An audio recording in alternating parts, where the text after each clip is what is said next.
إن الحمد لله نحمده ونستعينه ونستغفره ونعوذ بالله من شرور أنفسنا ومن سيئات أعمالنا من يهده الله فلا مضل له ومن يضلل فلا هادي له وأشهد أن لا إله إلا الله وحده لا شريك له وأشهد أن محمدا عبده ورسوله أما بعد فإن أصدق الحديث كتاب الله وأصدق الهدي هدي محمد صلى الله عليه وسلم وشر الأمور محدثاتها وكل محدثة بدعة وكل بدعة ضلالة.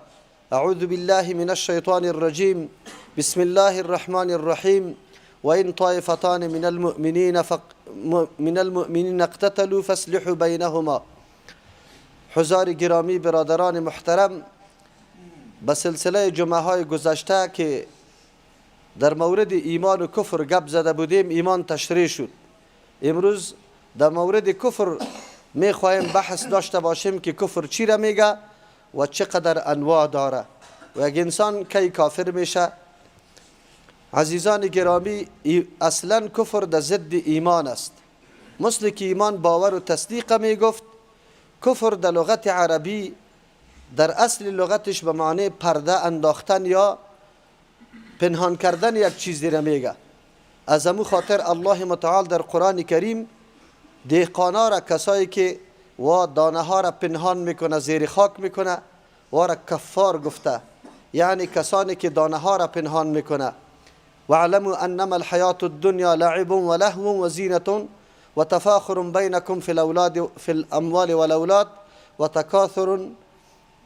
اونجا الله متعال میفرمه که کمثل غیث عجب الکفار نباته، اونجا یعجب الکفار نباته، رویدن امی گیاهایی که توسط بارانا الله متعال بالا میکنه و خوشحالی دهقان الله متعال ذکر میکنه. اونجا برای کسی که زراعت پیشه است و دانه ها را پنهان میکنه او را کفار گفته. همچنان در قرآن کریم الله متعال میفرمه، آیت قرآن کریم است که لئن شکرتم لازیدنکم ولئن کفرتم ان عذابی لشدید. الله متعال میفرمه اگر شما شکرگزاری میکنی، نعمتهای مرا قدردانی میکنی، ما براتان اضافه میکنم، و اگر شما ناشکری نعمت مرا میکنی، یعنی کفران نعمت که عبارت از نشناختن نعمت الله است و پنهان کردن نعمت است، الله متعال میگه باز عذاب ما سخت است. از او خاطر در شریعت کفر او کسی را میگه، کافر او کسی را میگه که نعمتهای الله متعال نمیشناسه، پنهان میکنه، با وصفی که الله متعال نعمتهای عظیم سرش کرده. وجود خودش نعمت بزرگ الله متعال است. در ما حول محیط خود که کدام نعمتها را الله بالایش ارزانی کرده، او را نادیده میگیره و او را نمیشناسه. از او خاطر نعوذ بالله سجده را برای غیر الله میکنه. این در حقیقت کفران نعمت الله را کرده، یعنی نعمت الله را پوشانیده. اما کفر به معنای انکار هم آمده، یعنی جحد و انکار از وحدانیت الله، از صفات کمال الله متعال، ایرم به نام کفر الله متعال یاد کرده.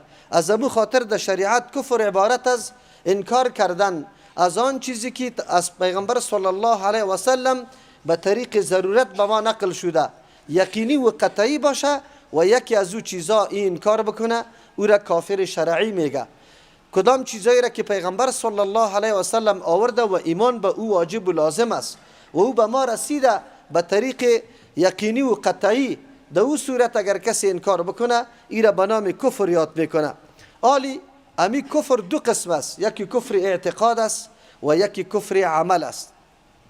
کفر اعتقاد این را میگه که یک کسی انکار بکنه از آن چیزی که عقیده به او ضروری است، واجب است، او وحدانیت الله باشه یا صفات کمال الله باشه یا عقاید دیگری، مثل که ایمان به الله، ایمان به ملائک، ایمان به کتابای الله، ایمان به پیغمبران الله، ایمان به روز آخرت، ایمان به تقدیر.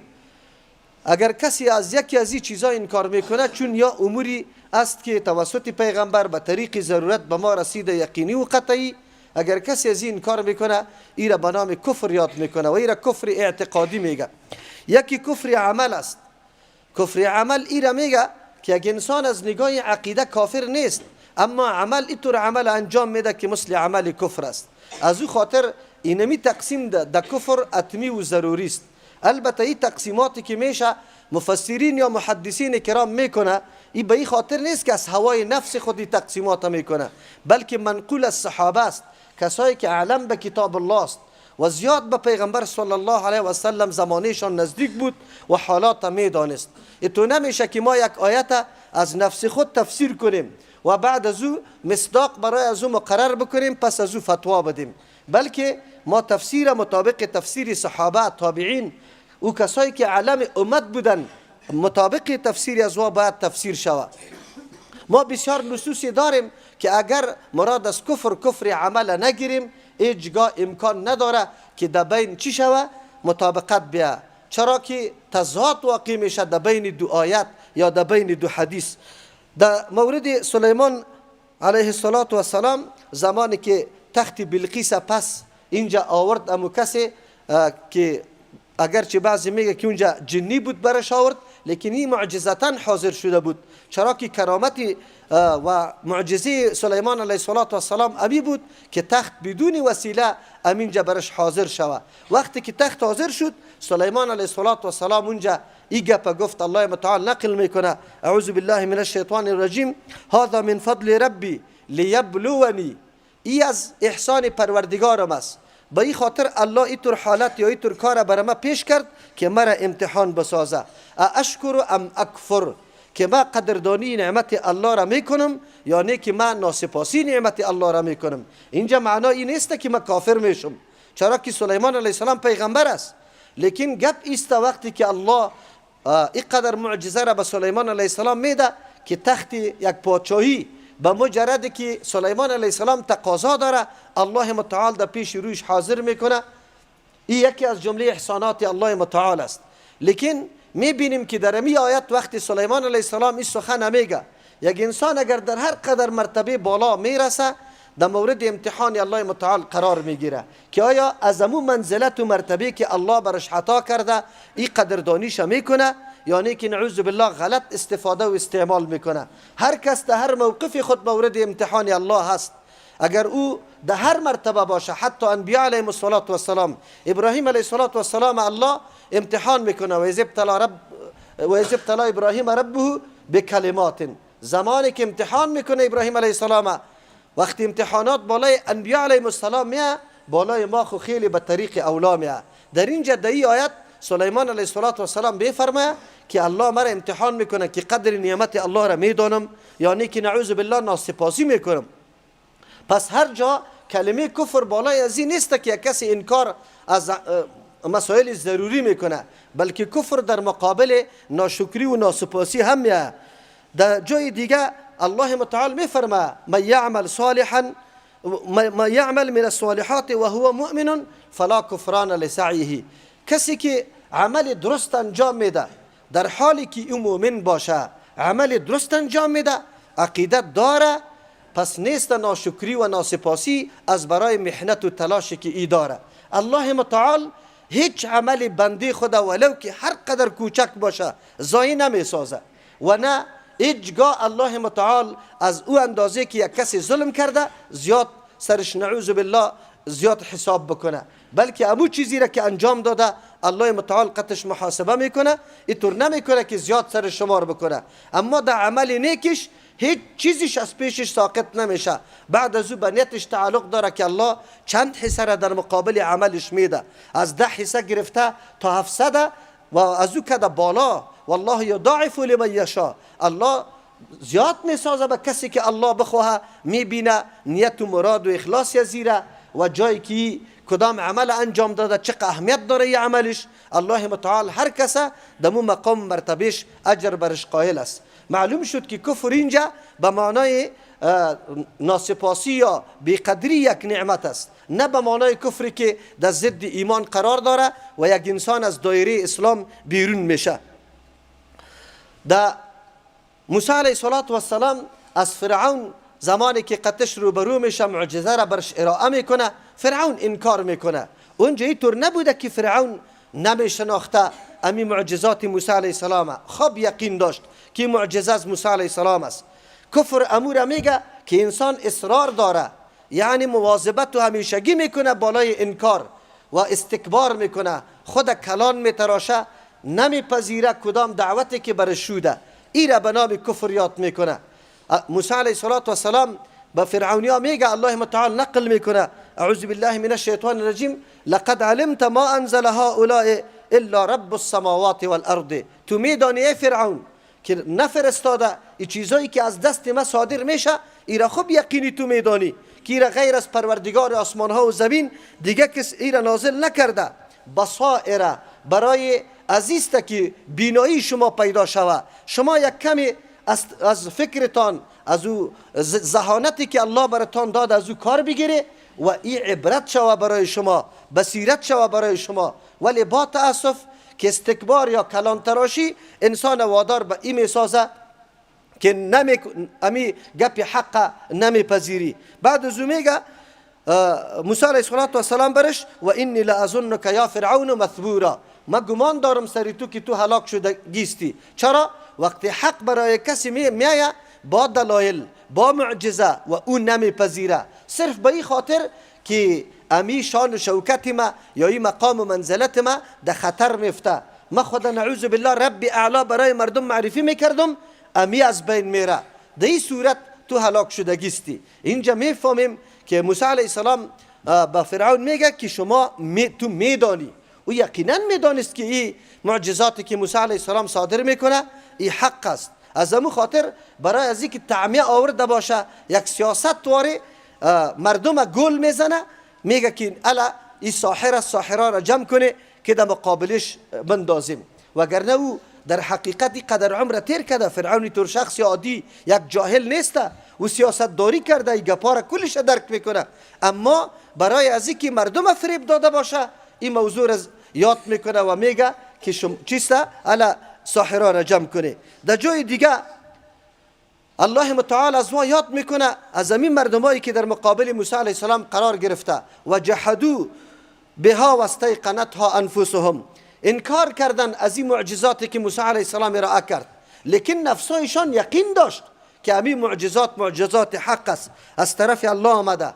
خود چرا اینطور کار کرد؟ ظلما و علوا، از جهت ازی که از حد تجاوز میکنه، از روی تکبر و بلندتراشی و بلندپروازی خود حق نمیپذیره. یادتان باشه همیشه سرکشی از حق از روی ازی میشه که انسان خدا از او حق فوق میدانه، و کسی که حقی کسی را نمیده به این خاطر نمیده که مرتبه خدا فوق تلقی میکنه، میگه ما ملزم به این نیستم که حق کسی را بدم، ما از این کده فوق هستم. امروز اگر قماندان است، اگر کسی صاحب قدرت است، برو تو سر برش کار کرده، محنت کشیده، روز تا بگاره برش کرایی کار کرده، ولی وقت دیگر از پیشش سوال میکنی که امی کرایه مرا بده و برات میگه برو کرایه کجاست، تو کجاستی؟ منظورش است که او خدا فوق فکر میکنه که ما آلی ملزم نیستم به این طور خشره پشره که حق از او را بستانم چی بدهم و از پیشم حق بستانه، این کار من کردنی نیستم. همیشه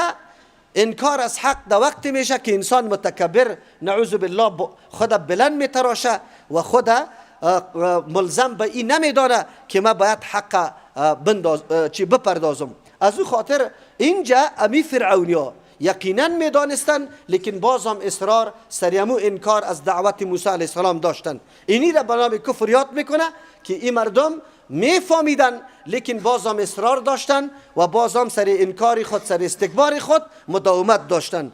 الله متعال از وا بر ما یاد کرد.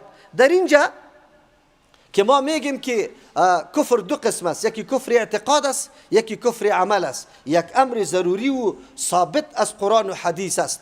البته کفر اعتقاد خامور میگه که در عقیده یک کسی انکار بکنه از آن چیزی که عقیده برای او ضروری است، ولو که اعمال هر قدر انجام میده. یک آدم کل عمر یک عمل خطا را نمیکنه، کل اوامر الله را بجا میکنه و از نواهی الله متعال اجتناب میکنه، اما عقیده به آن چیزی نداره که از طرف الله به طریق ضرورت ثابت شده. به طریق ضرورت وحدانیت الله ثابت است و آدم میگه نه، ما امرای الله نعوذ بالله مستحق عبادت دیگه کسم میدانم، ملک میدانم، پیغمبر میدانم، ولی را میدانم، صاحب قبر میدانم.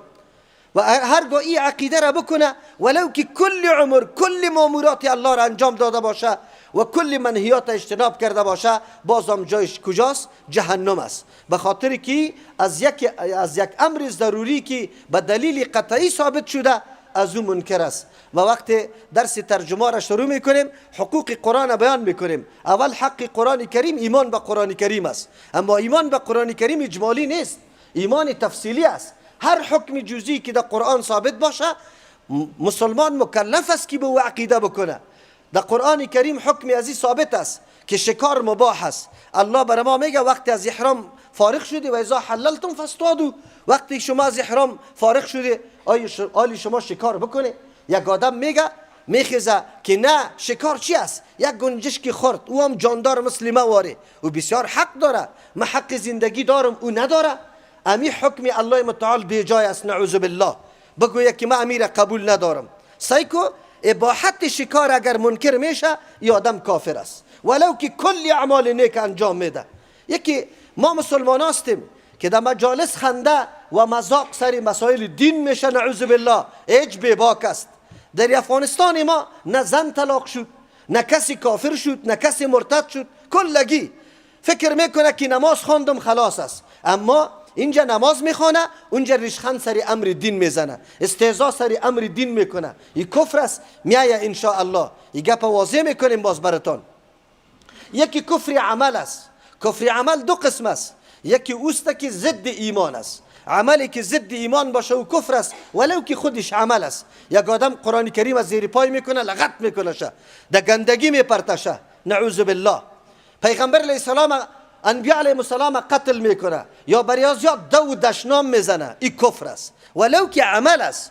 تعالی را از قلبش آدم خبر نداره که چه قسم در قلب عقیده داره، این عملش ضد ایمان است، از او خاطر این عمل کفر است. اما یکی عملی است که او ضد با ایمان نیسته، یعنی او عمل اگر انجام بدی عمل کفر اطلاق سر شده لیکن تو از دایره اسلام خارج نشده ای. از او خاطر چند حدیث میخوانیم در اینجا. اول خواهیت خواندم و این طایفتان من المؤمنین اقتتلوا، اگر دو طایفه از مؤمنا با هم جنگ کردن فاصلحوا بینهما، شما صلح در بین اردویشان بکنه.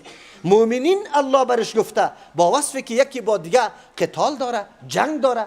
بیا دیگه حدیث رسول الله صلی الله علیه و سلم است که پیغمبر علیه السلام میفرمه سباب المسلم فسوق و قتاله کفر. حدیث متفق علیه است، بخاری مسلم روایت کرده. دشنام مسلمان فسق است لیکن قتال جنگ مسلمان کفر است. آلی از او کسایی که مطلق کفر خروج از دایره اسلام میپنداره، اگر در هر جای قرآن کریم یا در حدیث کلمه کفر آمده معنای از ای بکنه که این مردکه از دایره اسلام بر آمده. در اینجا این قتال رسول الله کفر گفته، رسول الله کفر گفته. آیا اونجا الله میگه که و این طایفتان من المؤمنین اقتتلوا، مؤمنین الله برش گفته؟ در بین کلام الله و رسول الله تصادم و تکر قطعا نمیه که یک عمل رسول الله کفر میگه الله برش مؤمن میگه، هیچ امکان نداره. مجبور استی که اینجا تو مراد از حدیث پیغمبر که میگه قتال و کفر، مراد از کفر عمل است نه کفر عقیده. از او خاطر امام بخاری رحمه الله محدث بزرگ امیر المؤمنین فی الحدیث یک باب وضع میکنه. کدام باب وضع میکنه؟ باب چیسته؟ کفران العشیره. کسی که امرای زندگی داره، هم زندگی یعنی شوهر یا همسر ناشکری و ناسپاسی از او مراد از او کفر از دایره اسلام نیسته. اونجا میگه و کفر بعد کفر و کفر دون کفر. در دیگه جای گفته کفر دون کفر.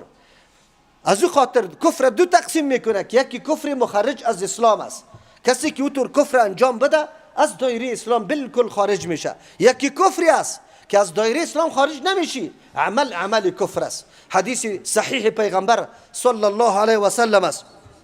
ابی هریره رضی الله عنه میفرما که لا یزنی الزانی حین یزنی و هو مؤمن. رسول الله صلی الله علیه و سلم فرمود که زنا نمیکنه آدم زناکار زمانی که زنا میکنه در حالی که این مؤمن باشه. ولا یشرب الخمر حین یشرب و هو مؤمن.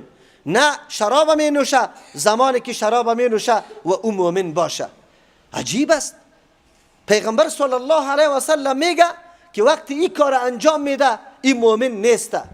حالا که گناه کبیره است، زنا گناه کبیره است. با گناه کبیره یک آدم از دین خارج نمیشه مطلقاً. از دین فقط او کسای قائل بود که مثل خوارج و معتزله بود.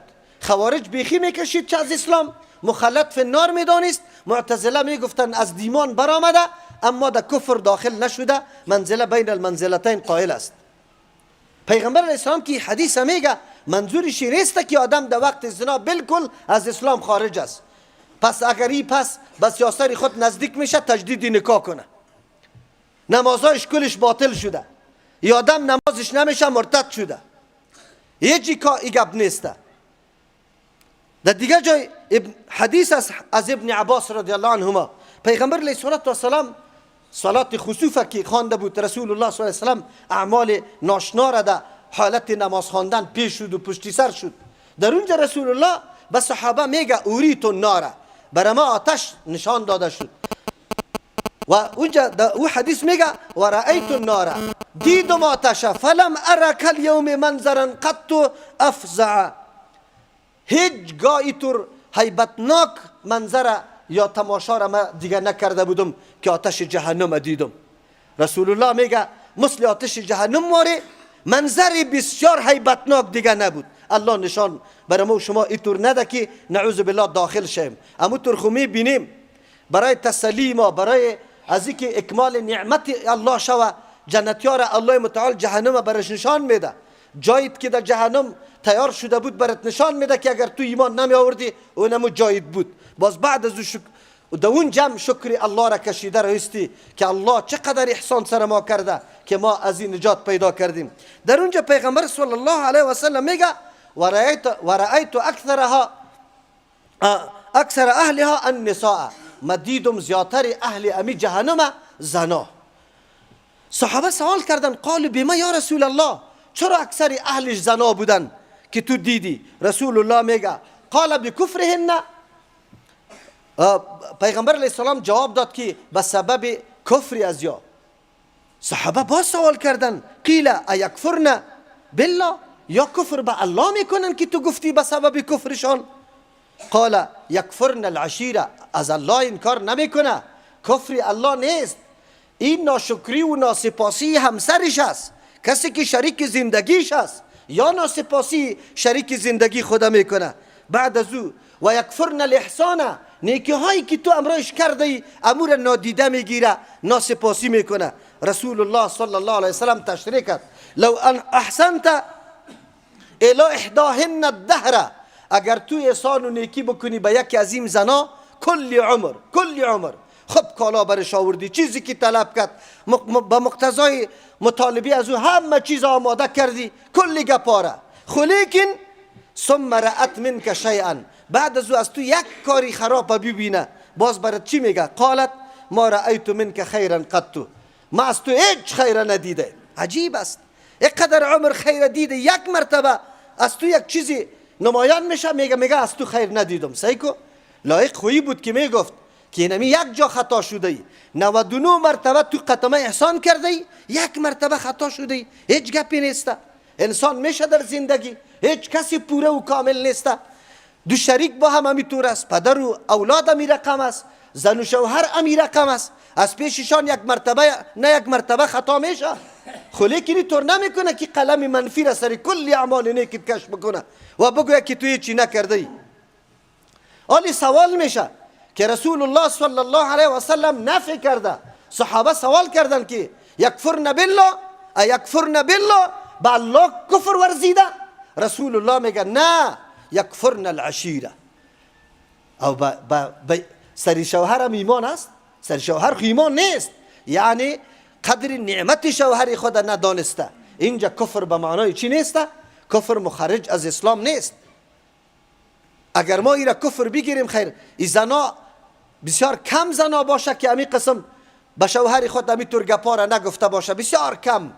و مردمایی که درس خوانده باشه، حق شناس باشه، مطیع باشه، فرمان بردار باشه، اگر این گپا نگفته باشه. حالی دیگه نمیتونی که توی فتوا را بدی که برو یام کافر شد از دین برآمد. در حدیث دیگه که از ابی هریره رضی الله عنه روایت است، پیغمبر علیه السلام میگه من اتا کاهنن، کسی که در پیش ساحرا امیال جوگیا امین دوایی که نشسته. ببینه ما گاهی بسیار قهر به خاطر میشم که ما میبینیم به چشم سر، این دولت هم میبینه، این مسلمان های دیگه هم میبینه که در سر منبرا و سر قبرا فقط کسانی را طعن و لعن میگه، وهابی و خارجی و یهودی و نصرانی یاد میکنه که او کسایی که واقعا پابند دین هستند. اما یک روز کسی نگفت که هندو نشسته و زن مسلمان برش نشسته از پیشش تعویض میگیره. او مسلمانی که در سر راه نشسته خود سید معرفی میکنه، لعنتی الله خود سر زو بیا زو است که خود منصوب به سلسله پاک پیغمبر صلی الله علیه وسلم میکنه، لیکن بازم اعمال کفری را انجام میده. کدام توهینا نیست که ما در مقابل قرآن کتاب الله نکردیم؟ آیت قرآن نوشته میکنیم در شاخ گو میدیم که شیرش اضافه شوه سرکشی نکنه. آیت قرآن نوشته کردیم در ران زن بسته کنیم که ولادتش آسان شوه. این همین جامعه است، همین ملا هست، همین چهره ملا را داره، همین ریشه داره، همین لقب به خود میده که من سید آقا و فلان هستم، اما توهین قرآن نمیکنه. ندیدی فرخنده چرا شهید شد؟ تعویضایی از وارا درد داده بود، این مردمونه بهانه جور کرد. کس بس یک کمکی شور خورد دولت، دیگه هیچ گپی نیست، به هندوها مردم میره. رسول الله چی میگه؟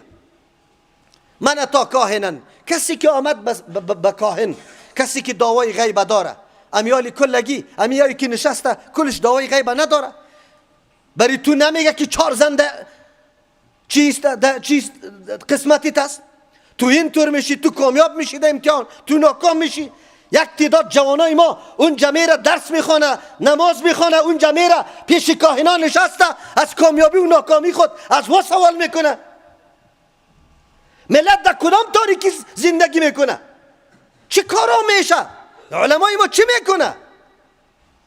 هیچ مقابله در مقابلش نمیشه. به هندو نشسته، از هندو سرنوشت زندگی خود سوال میکنه که ما چه حالت سرم میآید.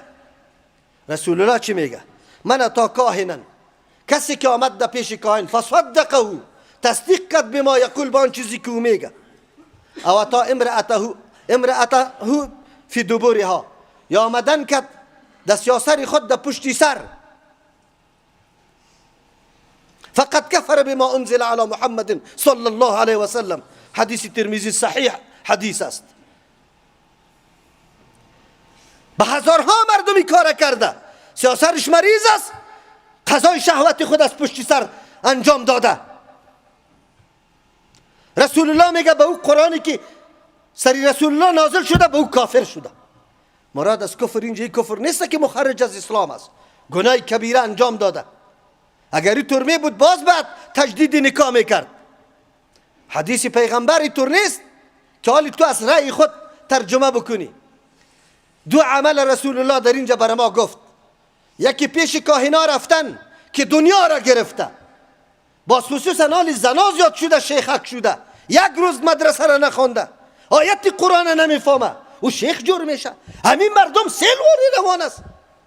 مردکه سبا دجال میبرایه، آسمان امر میکنه ببار میباره، مرده را میگه بخیز از قبر میخیزه، تو دنبالش روان است یا لعنتی الله سر تو نشوه، بیا با دین بشی، دین یاد بگی.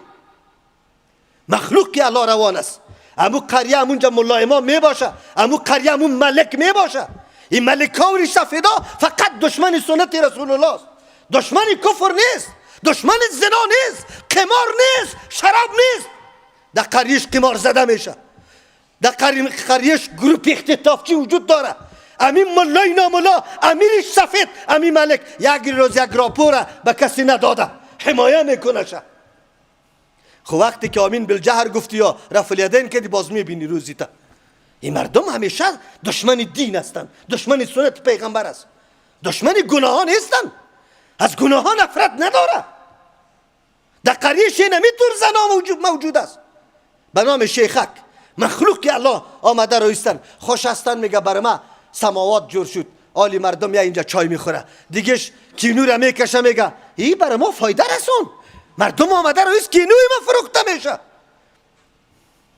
نمیگه که اینجا تبایی است، تبایی ایمان است، مردم ایمانش از بین میره. اینطور نمیگه. این حالات ماست. ما دنبال چی بگردیم؟ چه قسم دین بفهمیم؟ مردم ما چی باید بکنه؟ کدام امر غلط نیست. حالی امروز در این روز آشکارا میشه، آشکارا میبینه در فیسبوک ها و در اینترنت و در تلویزیون ها سر احکام اسلام نعوذ بالله مسخره نمیشه، انکار نمیشه، بنگی برالا دعواها میشه. خدا معرفی میکنه میگه ما به شریعت ضرورت نداریم، شریعت جداست، طریقت جداست، ما از نفس میگیریم. معنی از این میفهمی؟ معنی از این میفهمی؟ یعنی ما به قرآن و حدیث منکر هستم، ضرورت ندارم، برای ما مستقیم وحی میآید. هستم یالی به میلیون ها مردم هم یک عقیده را داره، میره پیشش. یک خانقاه بند شد یا طلب کرده شد، مولای سی بیچاره را از منبر کش کو چی گفتی؟ در جهاد چی گفتی؟ یا آیت چطور گفتی؟ و جناب و نه، شما برای چیسته؟ راسته واقعا شما را به الله قسم دفاع از اسلام داری؟ این کسی که صراحتا خود میگه ما ضرورت به شریعت نداریم، چیخ میزنه، مریدایش هست به هزارها.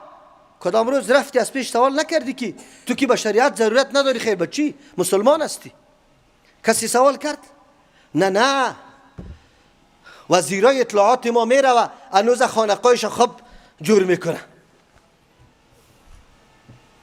خوب جور میکنه، گنبدار پخته میکنه، یعنی چیزا را رونق بده. خود درس قرآن که یک جای شروع شود باید بند شود.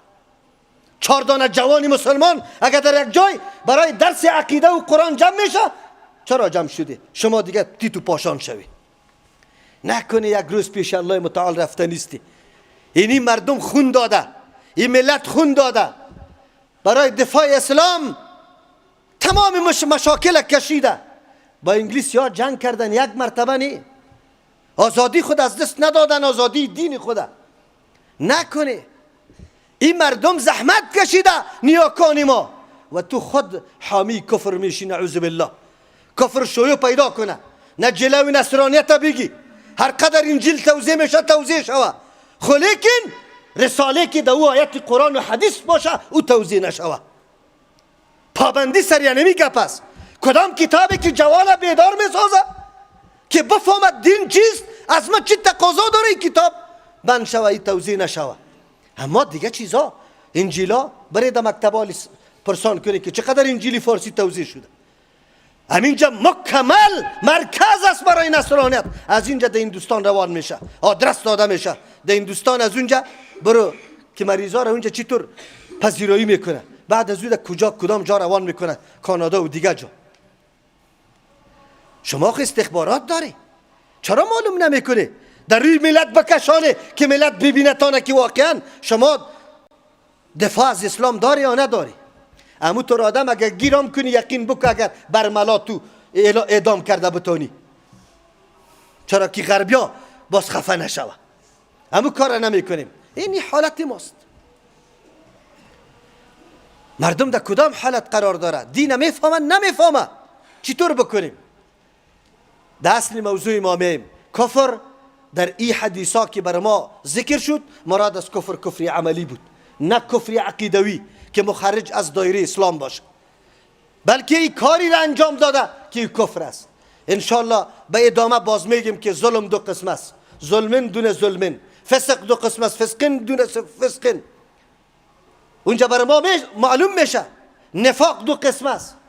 یا کلش این نصوص ما بدانیم، به خاطر از اینکه ما جرأت نکنیم که یک نفر وقت فتوای کفر میدیم بعد از اینکه معلومات کافی در هر مورد داشته باشیم پس از او باز بله کسی را که الله و رسول الله کافر گفته باشه او را ما کافر بگویم، نه که قانون از خود بسازم و مطابق قانون خود اگر قطع قانون قطع تو میپذیره خواب، اگر نمیپذیره آسان گپ است، مرتد کافر مفتی تو جور شو. اینطور کار نکنیم، نشوه که ایمان ما تباه شوه.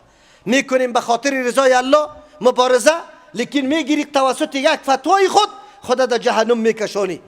نه این مسائل است که بصیرت کار داره، دید کار داره، معلومات کافی و همه جانبه کار داره. بعد از او آدم میتونه امی کارا را بکنه. وقت سلف شما ببینه که آیا فتوای کفر کسی داده؟ اما گروه هایی که واقعا شیخ الاسلام ابن تیمیه رحمه الله را کتابایش مطالعه کنه، مختصر منهاج السنه را مطالعه بکنه. او شخصیت عالمی که گروه هایی که بالکل طور گپ میزنه که گپ کفر است، لیکن باز هم احتیاط میکنه، بسیار احتیاط میکنه که کسی را کافر تا وقتی که بخیص با وحی واضح و ظاهر و آشکارا نباشه نگویه. ما آسان گپ است، هر کس بگویم نمیکنیم. از او خاطر تشریح میشه انشاءالله بعد از او سریمو آیاتایی که زیاد اشتباه میشه که مردم کافر میگه، او را مطابق تفسیری سلف خود تشریح میکنیم که واضح شوه که ما چی کسی را کافر بگوییم. بله اینطور هم نیست که هیچ کافر وجود نداره، داره. پیشتر من براتون گفتم که از ضروریات دین گفتم یک حکم مباح بودن شکار یک کسی منکر شوه بگویه که من می حکم قرآن قبول ندارم، او کافر است، چرا که از ضرورت دین منکر است. خو لیکن احتیاط بکنیم که کسی کافر نیست برش کافر بگویم. بارك الله لنا ولكم في القرآن العظيم ونفعنا وإياكم بالآيات والذكر الحكيم. أستغفر الله لي ولكم ولسائر المسلمين فاستغفروه إنه هو الغفور الرحيم.